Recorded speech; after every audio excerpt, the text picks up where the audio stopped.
So when I went back the second time and I listened to it, I thought, holy frig, she's got a guy singing in behind her there, but you gotta listen to hear him. But when you do hear him, the two of you are just melded together. Yeah, it was pretty cool. And it's two boys. Yep, Scott and Wow. Andrew. And yeah, it was really, really a lot of fun. And then we did all of the basic recording at Charles Austin's place, the Ocean Floor, and the tones that man gets. I don't even know what he does, but it's awesome. And then we had the opportunity to mix on New Scotland Yard's Neve concert. Come on. Yeah. So running that organic kind of sound through tape and mixing it, you know. Yeah. The analog touch. Yeah. It just mind blowing. We're so happy with it. We're so excited. Now, now don't be gone too long. Spilled her light all over me. What?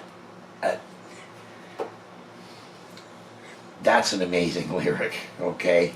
Thanks, Wayne. That's awesome. That to me, like, I had a visual when I heard that. Like, you could see the joy is what I got out of that was, you know, that's what that represented to me was she makes me that happy. She spills her light all over me. And I don't know. Since the very first moment I heard you sing up at Banefest last summer, I knew that I had to know a little bit more. And I had to find out a little bit more about you. Now, before the interview's over, we're going to talk about the real piece de resistance for me. Okay? Because there's been special moments that happen every summer at festivals. This summer, one of the special moments was the last song that you played at Banefest. I don't think that there was a person in there that was over 40 that wasn't affected by that. And maybe even some of the kids through syndication and rerun knew what was going on. But the first couple of notes, I was just outside the tent when you first started playing that. I knew I had to come in because I knew you were coming off. Excuse me. And as soon as I heard the first couple of notes, I turned right around and I went right back in and I stood beside the speakers that were on the corner there and stood there and I couldn't stop smiling, I couldn't stop grinning. It was fantastic. So the 29th, you got a big lineup. Who's going to be with you? Well, we have David Bradshaw, who's come to every Shine Blue show. He's connected. He's like, I got to come, my wife will kill me. And David is wonderful. Yeah. What a voice. What a player. Love him. We have John Cornwall doing sound, but he is also a bit of a monster songwriter himself. And he doesn't play often, but he tears my heart out. He's wonderful. Yeah. So we have John, we have David, we have Andrew Gillis is going to take the stage and do a set for us. And, you know, I'll embarrass him and tell everybody about our tumultuous recording experience. We got through it. And and I have a lovely young lady named Julia Cunningham, and I used to play rugby. I'm retired now. Everybody retired, but she comes from that community, and she's an occupational therapist and works with autistic kids. Nice. And she is a monster guitar player and songwriter herself, and I really, really adore her. So. And she plays around town, but not a whole lot, you know, but she's wonderful. And I like kind of changing the lineup a little bit each year. Yeah. And making sure that people are connected to it, you know? And then last but not least, this year we have a rock star. It's so exciting. Do you remember the band I, Mother Earth? Yes. Yeah, well, when they booted out their lead singer, Edwin, their replacement was a guy named Brian Byrne. And he lives in my community now. And I ran into him at my son's school, and I'm like, hey, oh my gosh. So after I freaked out and told him, I know exactly who you are. I'm so excited. And we did a little, workshop with our kid's school, and he was teaching music appreciation to the little grades, grade primary to 3. Yeah. Or primary to 2, and I was teaching a 4-week workshop on songwriting and performance for grades 4 to 6. Nice. So we were kind of, high-fiving, we're doing workshops, we're doing good. And then I'm like, oh, Brian, I do this show every year, and I so want you to come. And he agreed. So we're really, we're keeping it on the down low, but we have a rock star coming. And now it's September the 29th Yes. at the Carlton. It starts at 7 o'clock. 7 o'clock. It's a Sunday night, so we don't want to keep anybody out too So late. you're going to do an early show, which Yeah. is great. Anybody doesn't know, the Carlton is a quiet room. It is. Okay, so you don't have to fight with the crowd No, I to don't play. know. You can just play and It's a everybody lovely listens. evening. Yeah. And I believe it's a goodwill thing, but it's $10. They say Yeah, would be a $10 be a good suggested. offering. We have just a big old jar, and we fill it full of blue lights, and people just Throw money in toss it. some money in the jar. Excellent. And then I have a limited physical release of the EP. Okay. So anybody that comes, you go home with one. Can't All right. buy it in stores, and then it'll be on all It'll be the on all the digital digital platforms. places You and know, everything. Yeah. I don't know. And now, have 7 days. you got anything coming up in the future? Other Well, than that? I loved our sitting tight sessions so much. I'm already working on Andrew for part 2. Because I'm like, come on, that was so much fun. Let's do part 2. And then, so what I'd like to do is part 2, and then smash part 1 and 2 into a full-length record, yeah. and try to keep that kind of Okay. slightly retro, organic sound happening, because it was really, really fun. And the guys are local, so we should be able to set something up. Yeah. And I have some really random shows coming up. I have to do a pop-up concert for the Q2 Foundation in October, and I have a couple of shows in Cape Breton also in October. One with Celtic Colors, hosting like an after-hours thing with them, and another just a regular show, what have you, in St. Peter's. Good. And and I'm trying to think ahead, but I have some pretty steady things coming up. I try to play 2 or 3 times a month, Okay. and keep that going 3-4 times sometimes, and try to keep it, play a couple times in the city, and then a couple times afield, right? Yeah. So I think I'm going to go to Fredericton in November and play the Tipsy Muse, play a new little venue there. Nice. And then, of course, I run the roads to Cape Breton whenever and however I can. And I saw something on social media today that there's a new bar that's opening in Truro. I can't remember what it's called. But I seen Gordy Tucker was saying something about he was cool. going to go check out a new place. Well, we lost the pond in Truro, Yeah. which is kind of a drag. We're going to lose it to a roundabout, which is really It's a drag. wonderful idea. We'll put in a roundabout when we could have live music. But anyway, I digress. Paved paradise. Yes, really, a paid paradise to put up a parking lot. So now, how can people get a hold of you? Well, lucky for me and everyone else out there, I'm the only Leona Berkey on the planet. So people just need to Google me, and there I am. And there you are. Most of my recorded materials on all your favorite digital platforms, and I'm on Facebook under Leona Berkey Music, leonaberkey.com. Like it's my name is my real last name is Berthier, like Berthier, like French. But it was my little branch of the family tree was anglicized to Berkey, like turkey. Like turkey. But the side effect of that, now that I, especially in these times of the internet, Yes. it's very easy for people to find me, because there's literally Nobody other else. Leona Well, Berkeys in the world. Well, I'll tell you what. Just Google me, folks. We're good. I'll tell you what. I can attest that you are definitely one of a kind. Nice, Wayne. Nice.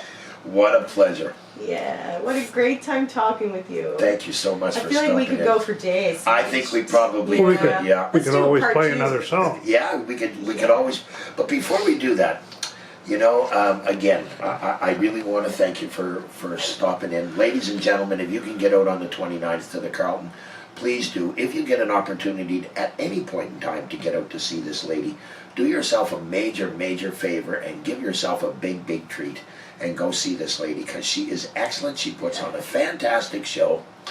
And just before we go, I know I've got everybody going, what was the song? What was the song? What was the song? What was the song? What was the song? The Littlest Hobo. Oh my gosh, I was thinking it was that, and then I'm like, what did I play at Banefest? Because, you know, it was hot, but and there was beer. And there was beer, but The Littlest, I played the theme from The Littlest. it was just, it was just, I don't know, for me, it was the perfect ending to the set. It really and truly was just, and you could, I looked out into the crowd, and all I could see was smiles and people's lips moving, because people were singing along with you. Everybody there, like I said, that was over 40 knew exactly. After the first two notes were struck, everybody was like, really? She's going to play that? No, it's got to be something else. No, it's it. Well, I think we should hear another original song. I think we should too. And ladies. then maybe close with the Littlest Yeah, Hobo. well, you know what, ladies and gentlemen, as we always say on the Wolf's Den, please, please, please be kind. Be nice to one another. It does not cost you anything whatsoever. A big, big shout out to my brother up in Pugwash. I love you, Clifford. And ladies and gentlemen, always, always, always hug the ones you love. Always have Always. awesome. Unless they run away. Yeah, sometimes I have to chase them down, but hey. Yeah, I'm gonna play you guys a Calgary song. The Calgary And this song.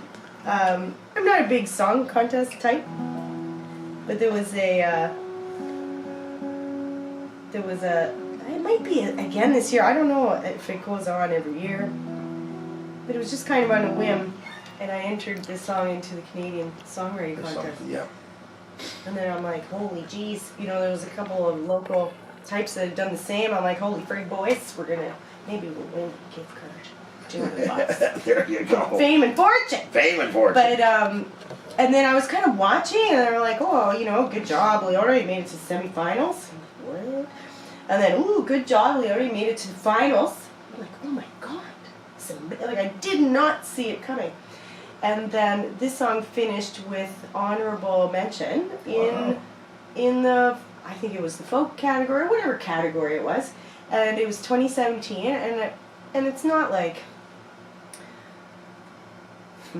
songwriting and contest kind of don't belong in the same sentence, because it's like an art contest. It's subjective, right? Yeah. But it was really nice to, it is, you know, it's a special song and people really love it. So I'm kind of like, hey, that's a little validation, you know? So it was real nice. I'll take it. This song is called the Calgary song. No one ever writes a song about Calgary. No. Calgary's kind of boring. Bull River's not so boring, but Calgary's kind of boring. It's beautiful. But it is gorgeous. Yeah, I was there a couple of summers ago for the first time in 30. It looked a lot different. This song's not really about Calgary. I just needed a city. It's more about being a hard-headed woman. You must have been writing about that. You must have been writing that about somebody else, were you? Yeah, if only you'd come to the mountains that night to save my soul. Kept one eye on the shifty crowd. The show was alright till it was time to close. And I wandered the streets of a storybook town, just trying to keep myself together. And I was all alone, save the dark faces of stone staring down.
could see the joy in your face as you sang that song. That's a good one. Yeah.